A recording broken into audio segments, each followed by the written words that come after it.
stretching of the capsule of the kidney, which is full of neurons, causes the severe pain.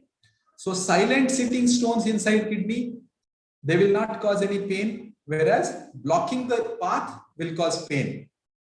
What are the consequences of kidney stones? The immediate consequences can be blood in the urine.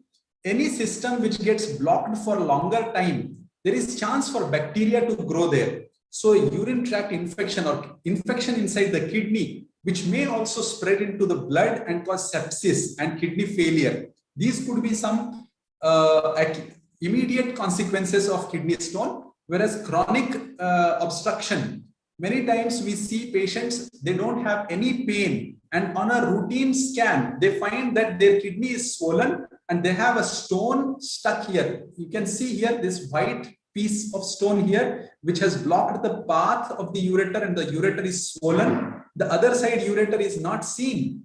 Whereas this ureter, you can see how dilated it is. This is the kidney on the other side, and this kidney is so ballooned out. Its parenchyma is completely damaged. So when a stone blocks the path for a long time, you will not have pain.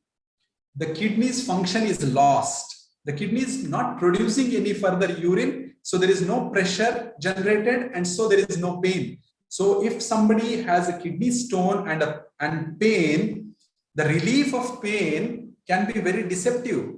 The relief of pain has two meanings. Either the stone has passed in the urine, or the kidney has stopped producing urine, so there is no pressure.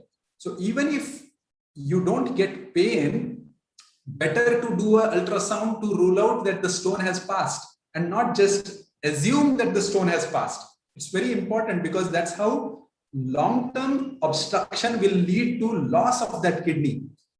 Fortunately, nature has given us with two kidneys, and even if we donate one kidney to someone, we can manage with one single kidney. But why to lose the nature's gift? And those who lose one kidney are have more chance of developing blood pressure or hypertension.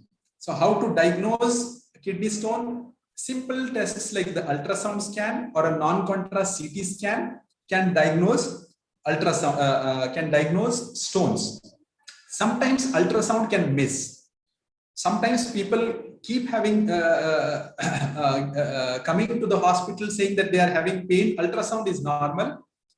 It is non-contrast CT scan which is the gold standard test to pick up a stone, because ultrasound can miss certain radiolucent stones, or certain stones that are there in the lower ureter are missed with ultrasound but picked up nicely with CT scan.